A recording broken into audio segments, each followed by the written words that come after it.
I was diagnosed with osteoarthritis early on. And, at that point, I started thinking, well, how much longer will I be able to do all these things? If I'm waiting until I'm retired to do all these Mhm. things, I may not be able to do it anymore.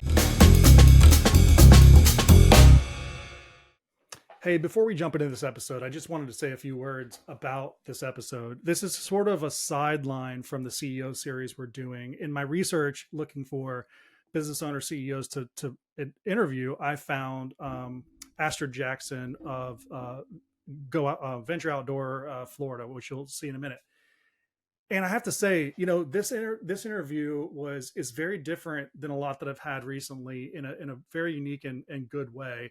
But I wanted to sort of prepare you for it as you're listening to it or watching it. But when I started exploring growth over a year and a half ago, I started it sort of because I was having all of these type of conversations with business owners and executives and consultants at coffee shops, on Zoom, just all these conversations that I thought, hey, these could be really beneficial for someone else to listen to. And this was one of them. This was one of those that wasn't really as scripted as some of the other ones. I mean, none of my podcasts are scripted, but I have an outline. We're going through it. I'm trying to provide as much value in certain strategic ways for the audience as possible. And this one, we had an outline and we went through it, but it just seemed much more raw. This was one of those conversations that I would have had at a coffee shop with a small business owner and just talking about the passion that they had from going from this type of work to another, and seeing it play out, the learning curve of just being an entrepreneur and trying to grow their business.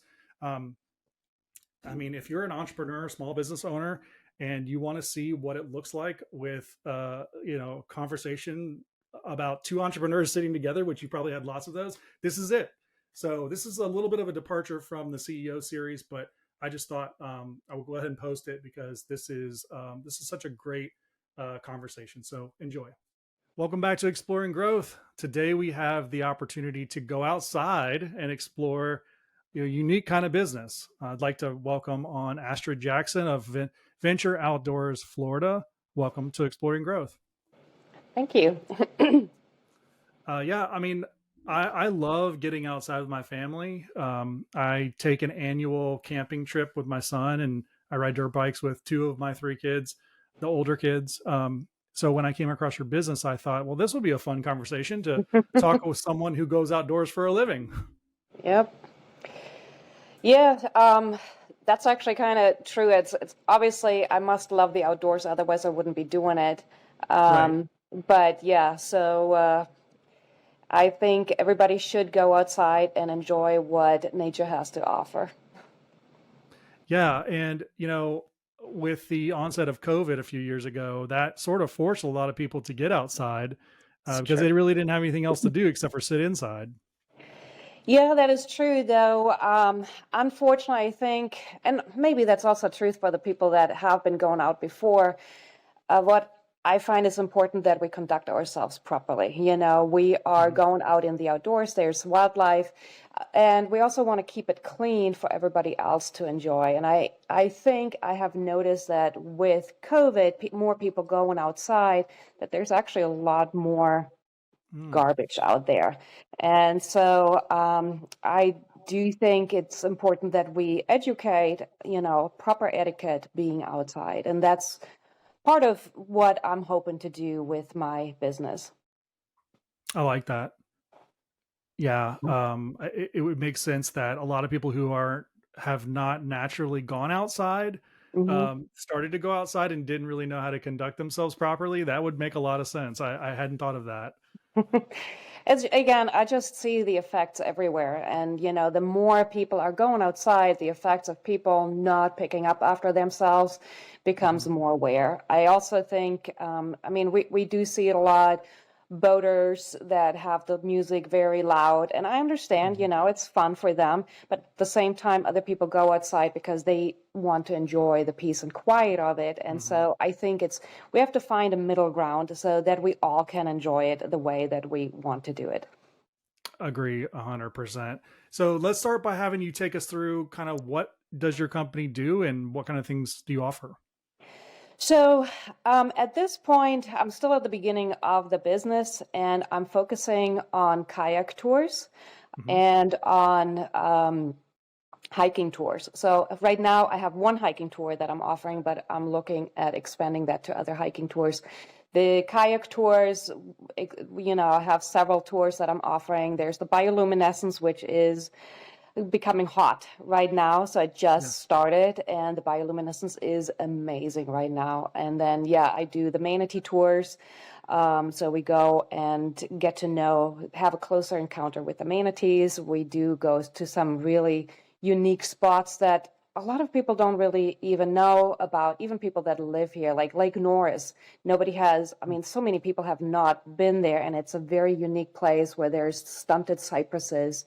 And Hmm. so I actually like to go to places and take people to places where it's quiet and where they can really just enjoy nature. How do you find these places? A lot of them I have, done by going out myself. So I wasn't always a tour guide. Hmm. Um, so I actually used to be in software development. Oh, And when I started going out more by myself and looking at places, that's kind of how you find it. It's just trying out things, hearing from other people about really cool places to go, and then checking mhm. it out and seeing if that would be something that other people would enjoy as well. Going off the beaten path, not just sticking to the typical places that everyone goes. I'm sure. Exactly. Yes. Yes. There's a place when you mentioned the stumped cypress. If you're coming down 417, coming back towards Sanford, um, and you go across Lake Jessup, I believe it is, um, Hmm. on the right side, as you're in the right lane, I guess, going across the lake. On the right hand side, there's just this really amazing looking, pristine type of. There's cypress, there's palms. It's like swampy because it's right there near the lake. Invariably, you'll see a gator or two, obviously, but then you'll see some cows out there every once in a while. Hmm. Um, do you know the area I'm talking about? I'm not 100% sure. There is Black Hammock. Is it that what you're Okay. talking about? I Yeah, don't that know. might be it. Yeah. Okay. Yeah, but that's more for hiking, right? There's not a river or anything that we're talking about. Okay. But No, yeah, I I have don't. hiked there before and it's beautiful. Yeah, it's amazing. I mean, Hmm. it's something to see off the highway. I can imagine what it'd be on foot.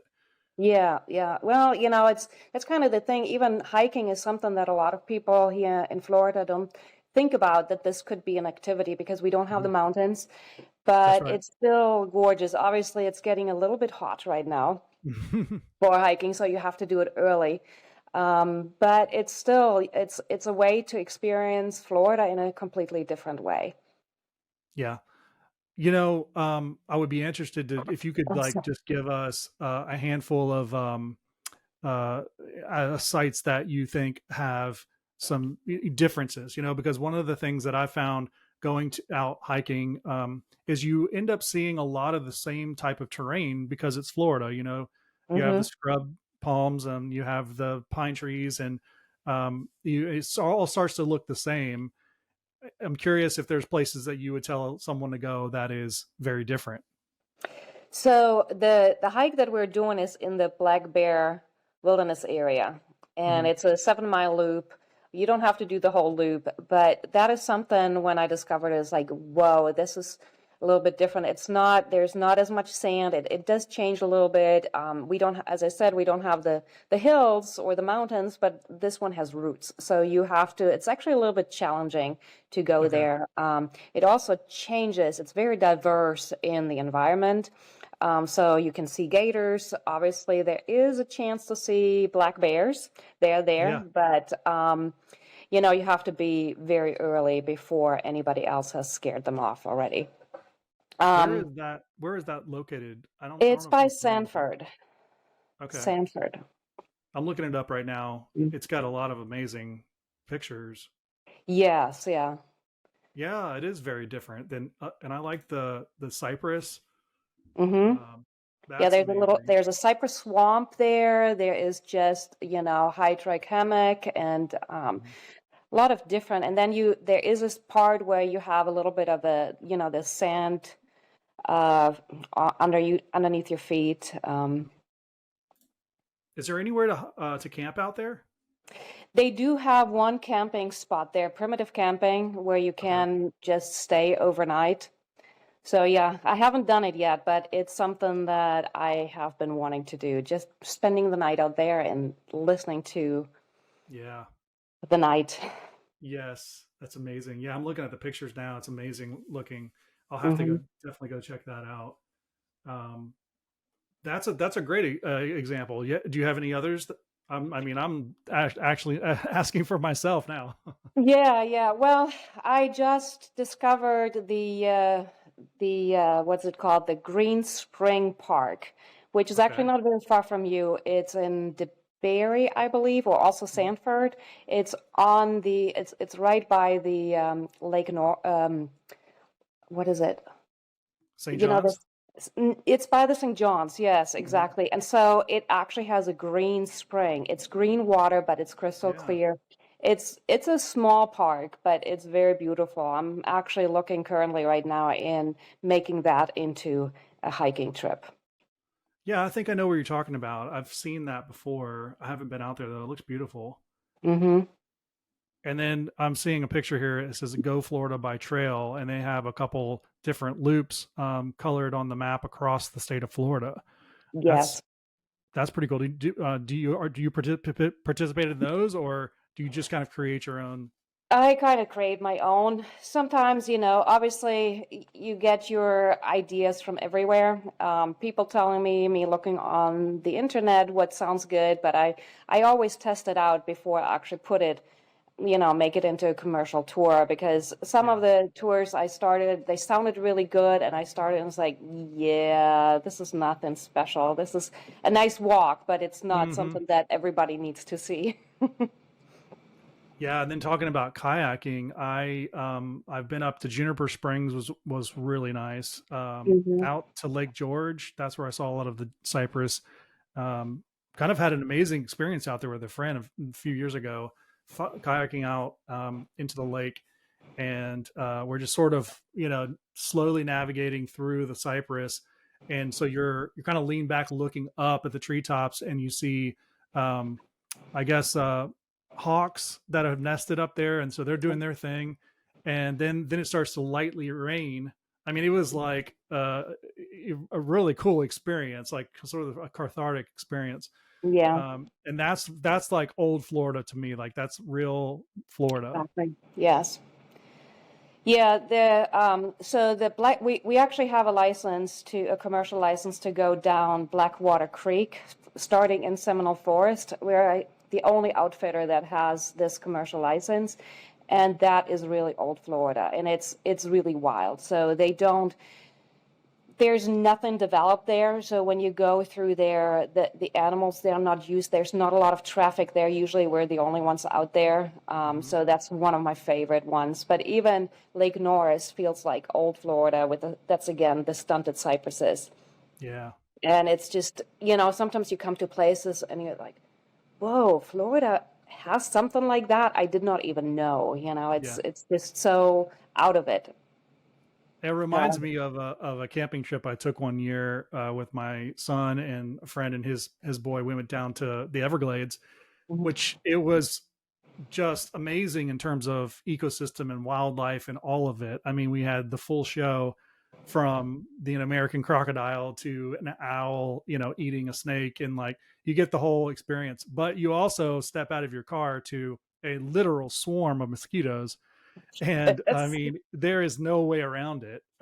So that really kind of tainted that experience.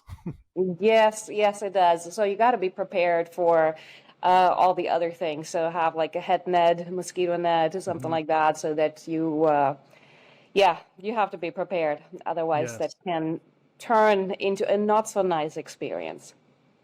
Yes, and it will turn that experience from a lovely one to something Hmm. you'll ever want to do again.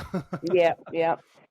Another thing that I wanted to mention that I Yeah. didn't get to say was another thing that we offer is kayak lessons. Okay. So that's for those people that really want to go a little bit further. So I'm personally am a certified kayak instructor, and so I do believe it's a good idea to learn what you're doing. Obviously, if you're just going kayaking one off, Hmm. don't worry about it. But if you want to really make this into a hobby, I think learning how to do it properly just Hmm. makes your enjoyment so much better, Sure. because you learn how to paddle more efficiently, and that way you can paddle further without less effort and have more enjoyment with that. And also Yeah. proper, technique, and also how to save yourself. So if Hmm. something happens, be safe. A lot of people, especially here in Florida, don't think that they need to wear their life jackets. Oh, They no. think this is a place, it's always sunny, never any bad weather. And Yeah. the life jacket is just the most important thing, and you should Yes. always wear it. Yes. Even if you think you're a proficient swimmer, or even if you are, it doesn't matter. I always I, wear mine. It's the first thing that I pack. well, I had actually mothers tell me that their daughter doesn't need to wear it because she is a very good swimmer, and I told them, well, that might very well be, but what good a swimmer is she when she's unconscious? Yes. Then she's just going to fall to the river bottom, and we don't even have a chance to get her back in That's right. time. So, That's right. It's very real. hmm You know, unfortunately, it and is. that makes me think of sort of my I like kayaks more than I do canoes. I know we're off on a Hmm. rabbit trail here, but I prefer sit on top kayaks versus sit in, because they're very similar to canoes, Hmm. in that if you fall over, in my opinion, good luck, because now you fill that canoe with water. You've got to go to the edge of the riverbank to get back in it and go through a whole process. I'm not a huge fan of alligators, and that's a lot of times where the alligators like to sit, is on the riverbank. So, my thought is, if I'm going to sit on top kayak and I fall out or flip over, flip it back over, self recover very easily, and I'm on my way. But if I'm going to sit in kayak or a canoe, I'm now gator bait. Well, there are actually methods of getting back, especially in the kayak. Hmm. The canoe is still kind of difficult, usually easier if you have somebody that assists you with that to get the water out. Um, but yeah, that is something that I do teach, is how to get back into your in your sit inside kayak. Hmm. There's definitely several methods that can work. And, especially when you're going out into open water, you should know how to do that. Obviously, Yes. the golden method is the roll, the Mhm. Eskimo roll, that you don't even leave the kayak, but there's also methods that you can do before you even get to that level. Yeah. Yeah, I just sort of have a personal rule, especially with my family and having kids, that we don't go in canoes. We just, if you're going to go out, you're going to go on a kayak, and it's going to have holes in it, and Mm-hmm. it can flip over and flip over and flip over, and I don't have to really worry. Any more training or anything on top of that's great, but I don't Yeah. have to worry about, a child getting trapped under a canoe and it's sinking, or Yeah, something like that. Um, that makes so sense. it's all stuff that people, I think people just sort of get, this idea of, I'm going to go outside and go get in the water because I haven't done it in a while, and then they are not prepared. Yeah. Well, and a little bit complacent, or just not knowing. I see people that are going out in a sit-in with a spray skirt. So the spray skirt is what goes around the Hmm. cockpit. So at that point, you're encased in the kayak, and when it flips, you don't just fall out of the kayak. And No. so people don't even realize the danger of that. If they're flipping and now you're underwater, you're trapped to your kayak, people panic and people can die. Hmm. So, but a lot of people think, well, I'm in a sit-in, I'm in the ocean, I'm supposed to wear a spray skirt, so I'm doing that without actually thinking about the consequences. And Hmm. so, yeah, you should never wear a spray skirt until you know how to get out of it. Yes. So, yeah, Yeah. there's just a few rules there, that's Yeah. important to follow, and then you're already a lot safer. So let's go back to your business. What Mhm. did you do before this? You said software, I think, and Yes. why did you start this business?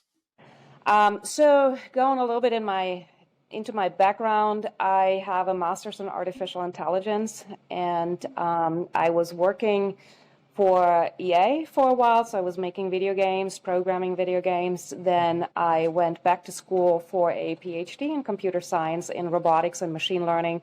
While I was doing the program, I started working also for Toyota Research Institute in robotics and machine learning research. And then, decided, I've been working pretty much nonstop. I barely had any vacation over 15 years. And I missed the other side of me that liked to go outdoors and liked to do things. And again, I mean, it's never just one reason why you do something. There were, Sure. I was diagnosed with osteoarthritis early on. And, at that point, I started thinking, well, how much longer will I be able to do all these things? If I'm waiting until I'm retired to do all these things, I may not be able to do it anymore, Right. So all these things kind of played a role. I ended up deciding not to finish my PhD.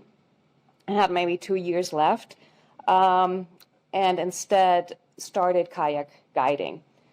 And so I started off with another company, learned the ropes. I figured it's probably a good idea to learn a little bit what I want to do before I jump headfirst into starting my own business. And Sure. so, August 2021 is when I officially started the business, but I didn't open the doors until pretty much January 2022.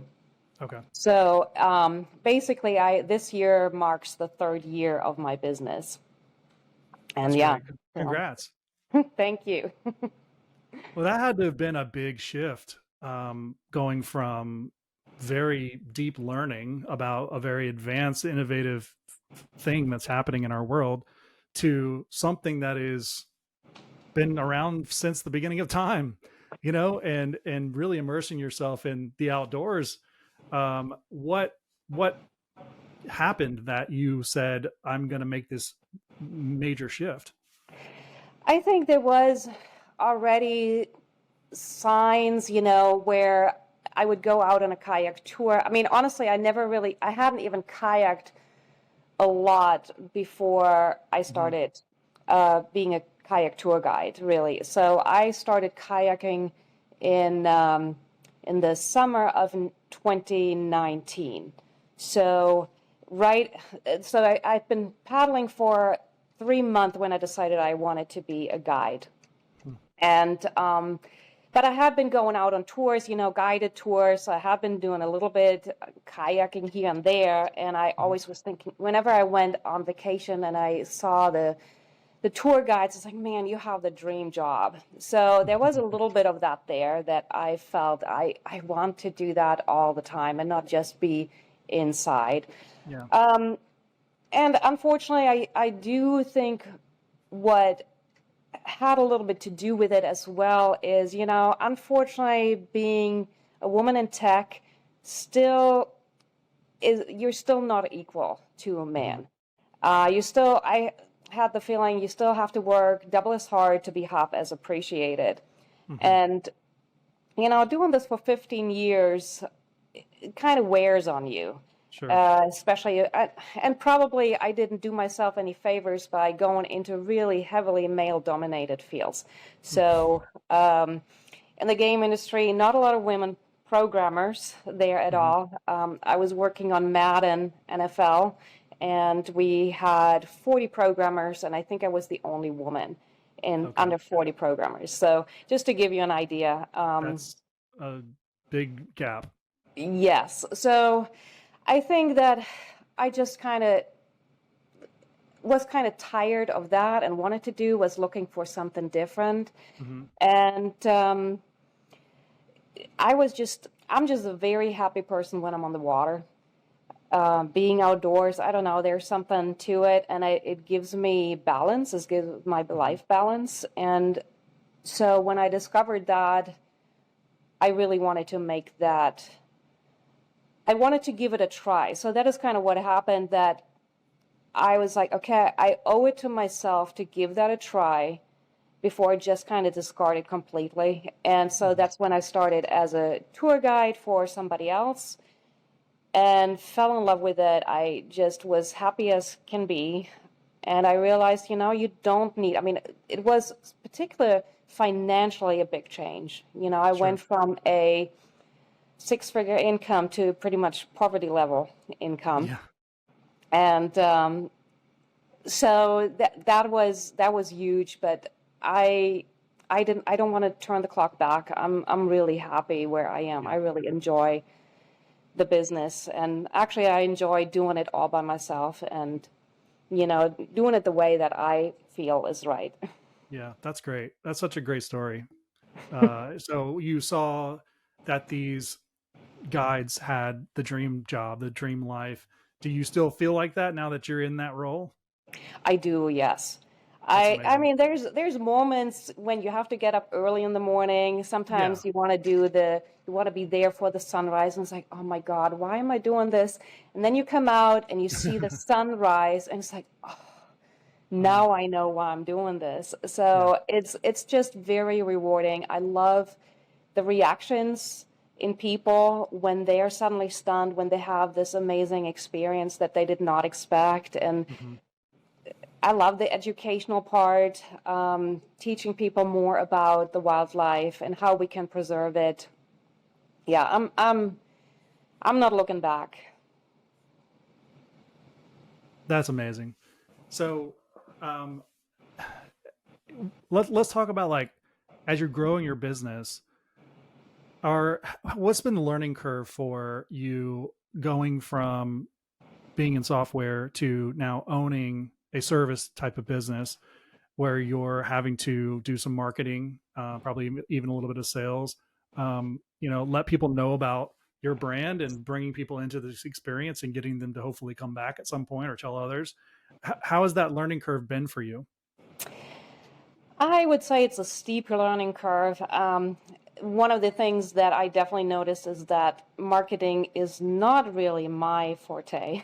Hmm. It's not what I'm best at. As a one-woman show, you pretty much you have to wear different caps, and obviously Hmm. some caps fit better than others. Yeah. Um, Well and said. so I started with, you know, building my own website and everything because that comes easy. All the technological part comes That's right. Yeah. easy. Right. So, but then I realized I don't have the time to work on the SEO to really get up there. Hmm.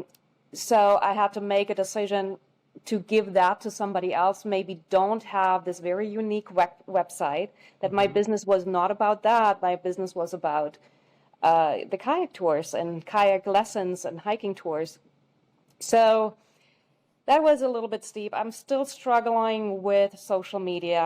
I Hmm. am not a big fan of social media to begin with. Hmm. And so that is very hard for me. So yeah, those are big struggles, just learning it all, being the accountant. And I Hmm. think uh, a big part for me was trying to find ways that I could afford to bring help on.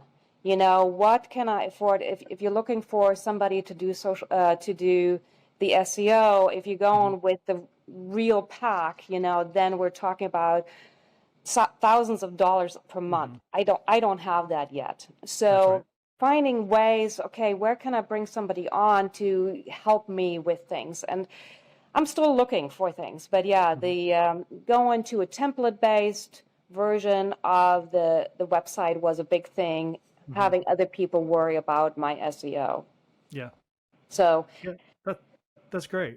I yeah, mean, so what would you say is the kind of the main thing that you're trying to do right now to get new customers? um, get new customers. I've been kind of biting the bullet and been using pretty much right from the start the OTAs, the online travel agencies, Hmm. which are unfortunately necessarily evil, I would say, because they do take a huge commission. And Yeah. so that goes really deep into the pockets, but at the same time, It's money that I only spend if I actually had a successful booking. So with Mhm. marketing, usually you pay a lot and then you don't know, is that actually going to make any difference or not? Yeah. And so that is a more surefire thing. But so yeah, so I am, you can find me on TripAdvisor, Google, get your guide and these places. Mhm. So that's a big part of how I'm trying to get new customers. I am also part of some local networking groups Okay. where I'm trying to get interest and raise awareness of my brand locally among people, for people that have visitors, or just Mhm. kind of talking with people that want to do something, and maybe word of mouth spreads that way. So obviously being a tour guide, you have a capacity that you can fill, and you kind of will hit a ceiling at some point if you're not getting there soon, where you can only take so many tours out by yourself. How are you thinking about building the business with a team of other guides? So I actually was in that, started being in this position this year, which came as a surprise. I did not expect that. Um, and so my March was very busy. I was working every day, Hmm. nonstop, pretty much. And I knew that I needed to bring some people on. So I have two people that are part-time. Um, I'm sorry, that are contractors. So Yeah. so they help out, and especially I was looking for people right now because, as I said, the bioluminescence has started. Hmm. And so I have to do a lot of the night tours. And last year I did both. I did the day tours, I did the night tours. Sometimes I only had like 5 hours of sleep in between. Hmm.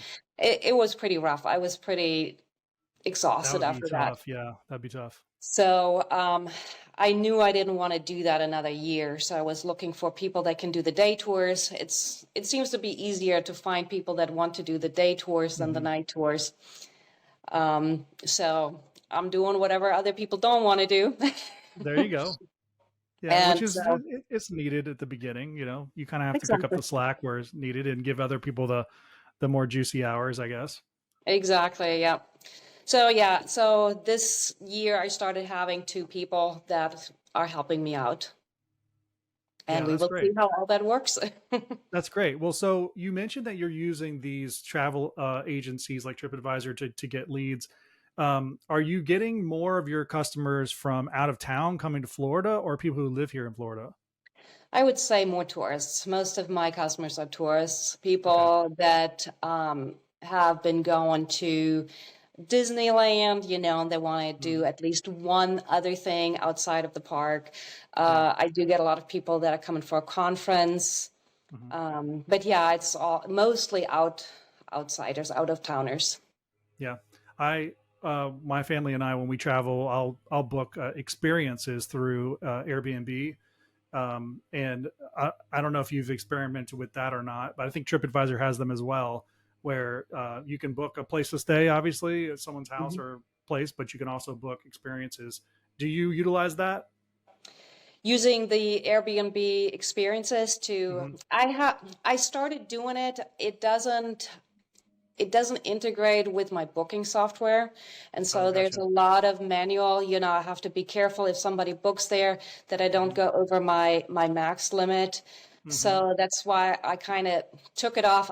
It also I didn't seem to get a lot from Airbnb. Hmm. And that's why I decided, okay, let's try that again later. Um, but yeah, there is one thing that I can say to everybody. It's always better when you go directly through the outfitter, so the operator. If you can find who the operator is, then you should directly book with them. We have a lot more leeway in Hmm. cancellation, and we can work with you a lot easier. Or, sometimes it's even people book through a third party that are using then TripAdvisor, and we don't even get their phone numbers. So now things are Oh, yeah. changing, or I had people that weren't showing up, and I wanted to call them to see where they are, because then I like to wait for them Mm-hmm. if I can. And I would get to another service and they said, oh, we now have to contact that person. And it Mm, gets very, very complicated, or how yeah. can we communicate with them? Then any changes, or usually we do like to send out a text the night before with some Mm-hmm. information that is helpful, maybe a pin to the location, Yeah. and that makes it really difficult. Yeah. Yeah, I've had that experience. Most of them have been pretty good, but from a customer standpoint, you realize that pretty quickly when you have, one or two layers in between you and the actual vendor. It Hmm. does make sense sometimes to use Airbnb or TripAdvisor to do your research, and then you find those people and go directly to them. Yes. That helps both parties, I think. Yeah. Well, and honestly, sometimes you can actually, there's some wiggle room for negotiation too, Hmm. because since they're taking so much Hmm. commission, so Yeah, if you can give a lower price, and then both parties actually win. that's right. So, So what makes you unique? What is something that's different about, maybe why you started this is built into that, but what makes you stand out amongst other competitors? um, so for me, quality is, is more important than quantity. And so that's kind of how I'm operating my business. I am not trying to go out with, maximizing the numbers in one tour. The groups are very small. 10 is my maximum that I'm taking. Hmm. And so that also means quality boats, quality guides, trained guides that actually Hmm. know what they're doing. A lot of people are not actually aware that there is nothing that keeps anybody from becoming a kayak tour guide. You can just wake up and say, I'm a kayak tour guide now. You do it. There's no qualifications for first aid, for, how do I Yeah, actually kayak? How do I get people back into their kayak when they flip out? yeah, And so it's important to do your research too as a customer, that you go with a company that actually knows what they're doing. And I see hmm, so many times, I see groups with 20, 30, 40 people, and then they have two guides for that whole group, hmm, and they're supposed to manage that. Now with kayaks, you get wind, the kayaks, they're all separate, so they're spread out. And there is a lot of things that can go wrong. yeah, So I think that is where one of the biggest things that I distinguish myself, and I do try to do more the VIP. You actually do get the water and you get a snack on my tours hmm, automatically with you. I do provide a service that I do take pictures, though they're an extra expense. I keep it low because there's still extra work with getting hmm, the pictures later uploaded. I do edit yeah, them and stuff. But so people don't even have to bring their camera with them if they don't want to, which is something that not a lot of operators yeah. do. That's really nice because it's hard to have I mean, most people use their phone. You don't want it. You want that in a dry bag. You don't want that just on your person Exactly. or falling in the water somewhere. So that's Yes. that's a nice extra service. And it's a good camera that I have with 60 times zoom. So when I take a picture of wildlife, it actually looks like wildlife and not Yeah, just a blurb. yeah. So, That's um, amazing. Yeah. so the professionalism is important to me, Yes. and then also the educational part. So I want, for me, it's important that it's not only about the customer and the thrills that they're seeking, but that we're doing it in a way that is appropriate to the wildlife we see, that is appropriate to the environment, and that it's more learning to conduct ourselves properly Yeah. and maybe learn something. I remember I was on a tour once, and I was in this small boat, small tour operator looking for dolphins, and he did everything right. And Mm. then at the same place, there was a big company with a big boat, and they kept on going over the pod of dolphins. And yes, for the people, they got a very close look, but it Mhm. wasn't the right thing to do for the dolphins, Mhm. And I was like, man, I'm so glad I'm supporting this guy here and not Mhm. this big outfitter that is just about, just doing things to make money. Right. You know, Right. bad practices, feeding alligators, and now we have an aggressive alligator around, but it's just so that the alligators come to the boats and things like this. It's not good methods to do, and I'm against it. Right. And I'm hoping that the people that are coming on my tours, that they will appreciate that and enjoy the learning that they're getting provided. Yeah, I like that a lot. That's a very compelling sort of story for people to attach themselves to, and hopefully that's what their testimonial is going to be after they've had the tour. Because and it's cool that you had that experience too with the dolphins, and you had the outfitter that was kind of doing everything right. I like that you Hmm. have sort of a model for what yours should look like. Yes. So as you look forward, and as we wrap this up, what are some of your plans moving forward for growth? Um, I definitely need to get better at social media. So Hmm. I need to do something. I probably will have to figure out my advertisement, my marketing plan Hmm. better. I do think I want to explore other locations to offer. One of the big things is once the day tour business is running more or less by itself, I do want to also offer multi-day tours. Oh yeah. So a big part of like how, building in learning how to do it. So, it's people that don't feel comfortable going out by themselves, that they can find a safe haven where they can learn, where they can grow before they, venture out and maybe have this horrible experience, and then they will never do it again. Rather, build in learning so that they have done it a couple of times with somebody, and now they say, "Yeah, I know what I'm doing now. Now I can Yeah. actually go outside and do it myself." Yeah. Right. I like that a lot. That's great. Yeah, you're really connecting people to the outdoors, to nature, and getting them hooked on wanting to maybe do it again, not necessarily just being a tourist. Exactly. Hence the name Venture Outdoors. Love it. Yeah, and that's great. If we want to send people your way, where should we send them? You can send them to www.ventureoutdoorsflorida.com. Okay. Or my phone number is 407-267-9950. That's great. I love the images on your site too. It's very inviting. Very much tells a story of wanting to get out on the water. That's great. So these Um, pictures were all created by me, so during that's our awesome. tours. That's awesome. Those are all tour pictures, yes. So no stock photography.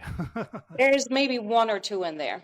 So hey, well, loved having you on. This was such a genuine, good conversation. With a legitimate small business owner who's navigating all of the things that they have to figure out to grow. I love it. So I've really enjoyed the conversation. So did I. Thank you so much for inviting me. I really enjoyed it myself. Thanks a lot.